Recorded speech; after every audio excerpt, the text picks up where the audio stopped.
Hello all, வணக்கம் again. நானும் master என்ன பண்ணுவோம், வந்துட்டோம். இந்தியா மேட்ச்சு ஆடினாங்க. ஆனால் ஆடினாங்களா இல்லை என்ன பண்ணாங்க அப்படின்றதுக்காக பேசுறதுக்காக தான் நானும் மாஸ்டர் வந்திருக்கோம். மாஸ்டர், போதுமா? வாங்க சார். பயங்கரமா ஸ்டாட்ஸ் எல்லாம் எடுத்து ப்ரிவியூல போட்டீங்க. என்னாச்சு? ரிசல்ட் எல்லாம் எப்படி இருக்கு? அதெல்லாம் வந்து இந்த ஸ்டாட்ஸ் போட்டதுக்கான எந்த ஒரு அறிகுறியுமே இல்லாத மாதிரி ஆடினாங்க. ஒரே ஒரு ஆக்சுவலா நான் அதை கேட்கலாம்னு நினைச்சேன். ஆனா நேத்து அன்னைக்கு கேட்கல ப்ரிவியூல.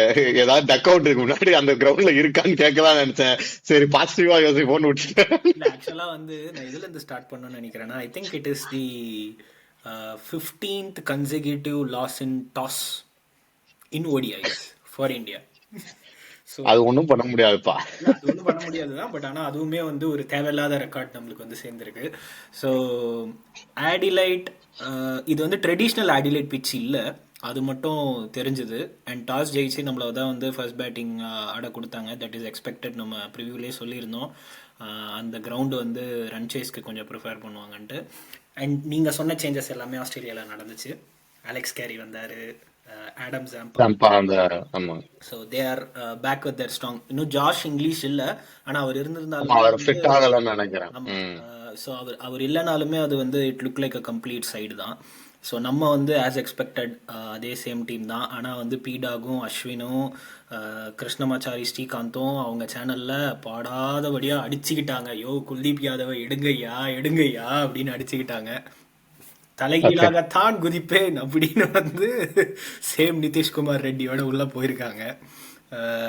இல்லை, நீங்களே ஸ்டார்ட் பண்ணுங்க. ஆனால் ஸ்டார்ட் பண்ணுறதுக்கு முன்னாடி ஐ திங்க் கோலியோட அந்த டக் அவுட்லேருந்து ஸ்டார்ட் பண்ணலாம்னு நினைக்கிறேன். I think this is the first time in his ODI career he has gone for like consecutive Tux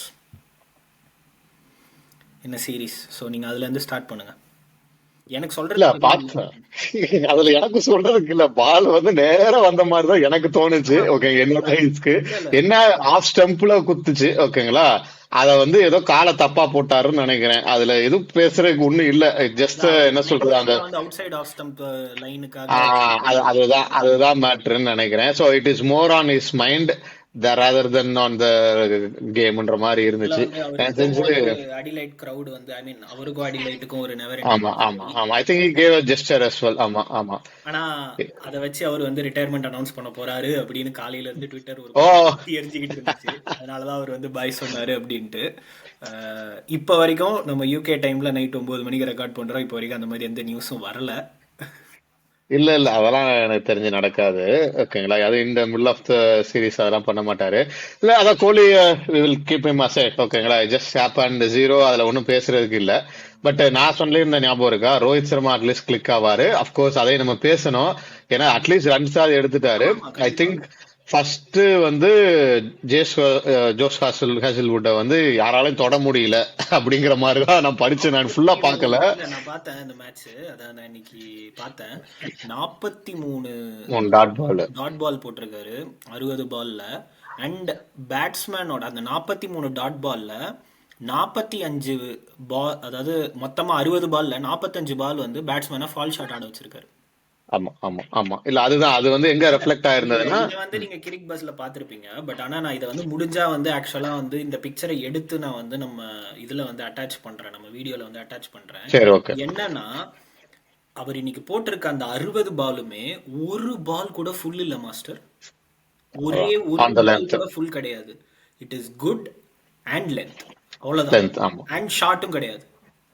அதாவது he is the bowling machine அப்படின்ற மாதிரி ஒரு மிஷன், எக்ஸாக்ட்லி எக்ஸாக்ட்லி.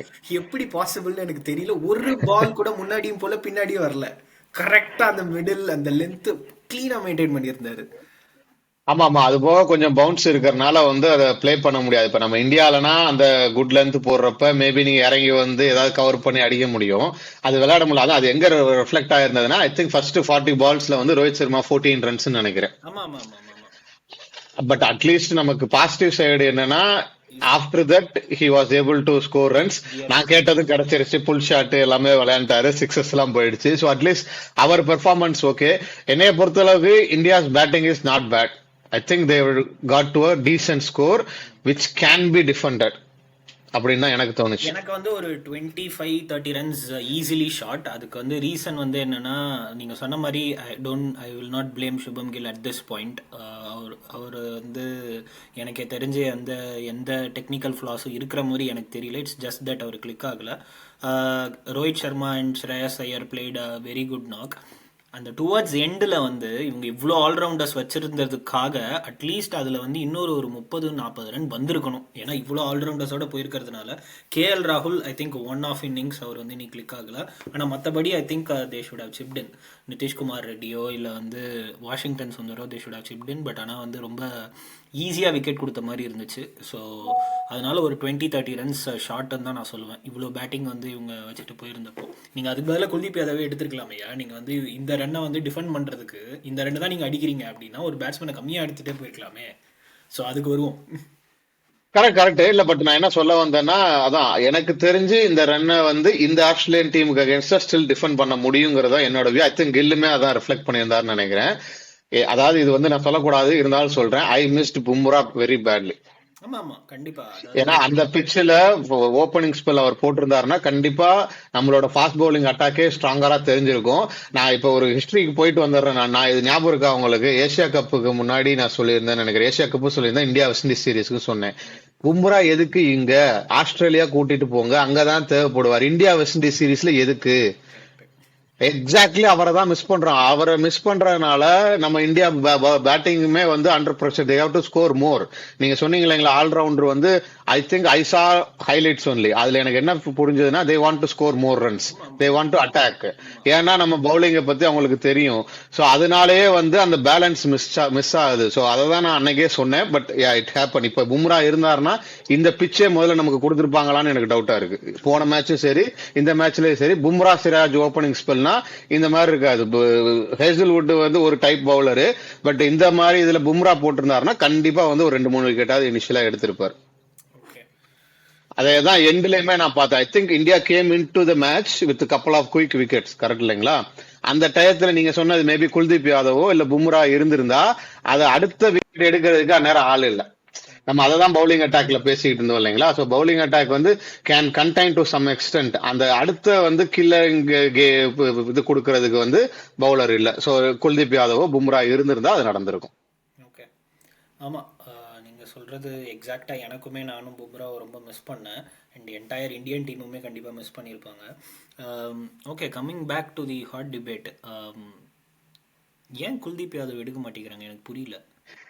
இல்ல அதான் பேட்டிங் தான் ப்ராப்ளம். இல்ல இந்த ஒரு ஆங்கிள் ஏன் எப்பவுமே யோசிக்க மாட்டேங்கிறாங்க. உங்களுக்கு பேட்ஸ்மேன் ஒருத்தன் எக்ஸ்ட்ரா இருக்கிறதுனால உங்களுக்கு 20-25 ரன் எக்ஸ்ட்ரா கிடைக்குதுன்னா, நீ ஒரு பவுலிங் டீமோட ஸ்ட்ராங்கா போகும்போது அந்த 25 ரன் அவரால் விக்கெட் எடுத்து அந்த ரன்னையும் காப்பாத்தி கொடுக்க முடியும்ல. நீங்க ஏன் அப்படி நினைக்க மாட்டேங்கிறீங்க? அதுதான் ஓல்டு ஸ்டைல் ஆஃப் பேட்டிங் இல்ல திங்கிங்னு சொல்லிடுறாங்களே. இல்ல நீங்க இந்த கிரவுண்ட்ல ஆடம் ஜாம்பா வந்து 4 விக்கெட் எடுக்கிறாரு, மிடில் ஓவர்ஸ்ல ஸ்பின்னு தான் ஆகும் அப்படின்னு கிளீனா வந்து அனாலிசிஸ் போட்டுட்டாங்க. உங்ககிட்ட இருக்கிறதுலயே அட்டாக்கிங் பவுலர் குல்தீப் யாதவ் தான். சிராஜும் குல்தீப் யாதவ் மட்டும் தான் அட்டாக்கிங் பவுலர். மீதி எல்லாருமே ஒரே லைன் அண்ட் லென்த்ல போடக்கூடிய டிஃபென்சிவ் பவுலர்ஸ். அவ்வளவுதான். நிதிஷ்குமார் ரெட்டி பவுலரான்னு எனக்கு இன்னும் தெரியல. அவர் இனிமேல் தான் வந்து அவரை வந்து ப்ரூவ் பண்ணிக்கணும். So I am not going to talk about Nitish Kumar Reddy. இப்படி இருக்கும் போது and it is a series decider அப்படின்னு ஆயிடுச்சு. நீங்க வந்து குல்தீப் யாதவை நான் எடுக்கவே மாட்டேன் அப்படின்னு இன்னும் உங்க ஸ்டாண்ட்ல இருக்கிறதுக்கு என்ன ரீசன்? இப்ப நான் இப்படி கேட்கிறேன், தேர்ட் ஓடிஐலயாவது எடுப்பாங்களா? அப்போ சிட்னில இருக்கோ, ஓகே, சிட்னில இருக்கிறங்கிறப்ப மேபி ஒரு ஃபாஸ்ட் பவுலருக்கு உட்கார வச்சுட்டு எடுக்க வாய்ப்பு இருக்கு. அது பிச்சு அவங்க எப்படி ரேட் பண்றாங்கங்கறத பொறுத்து இருக்கு. ஐ திங்க் நான் வந்து என்னோட வியூ நான் சொல்லிடுறேன். It is a blunder that they have done. Not only in this series, ப்ரீவியஸ்லியும் வந்து நம்ம நிறைய இதில் பார்த்துட்டோம்.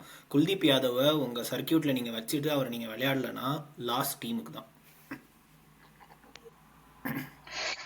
இல்ல எனக்கு நீங்க திங்கிங் புரியுது, ஓகேங்களா. ஆனா இப்ப அதான் நம்ம திங்கிங் அதுதான் இல்லைங்களா. So we are talking about 4 batsmen who can't score runs, அதாவது 4 டெய்லண்டர்ஸ் மாதிரி ஆயிடுது, கரெக்ட் இல்லைங்களா?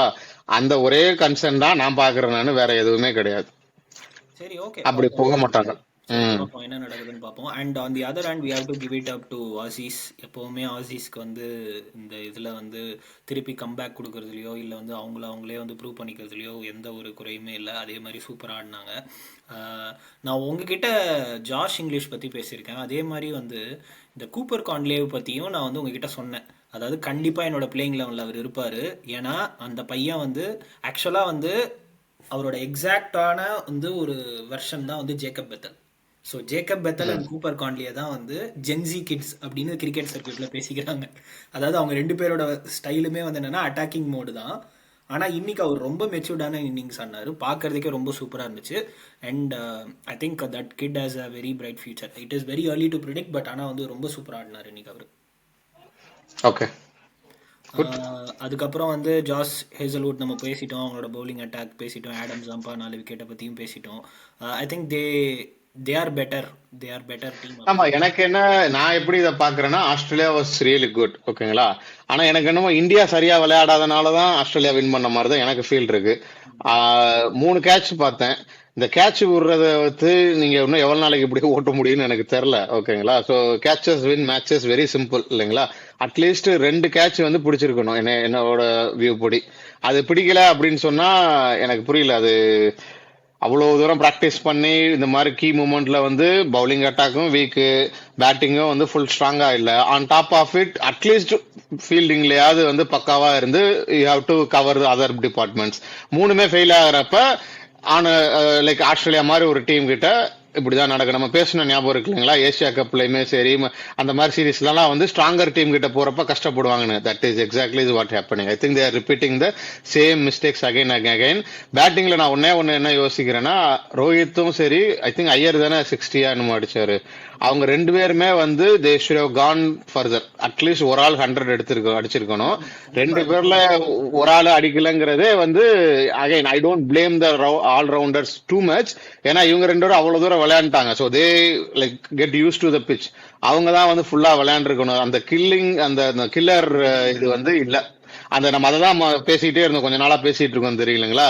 பெர்ஃபெக்ஷன் அந்த ஃபுல்லா வந்து முடிக்க மாட்டாங்க. ஒரே ஒரு லாஸ்ட் விஷயம் கில்லோட கேப்டன்சி பற்றி. And I am not going to go on like criticising or something. But ஆனால் இதை நான் நோட் பண்ணேன்.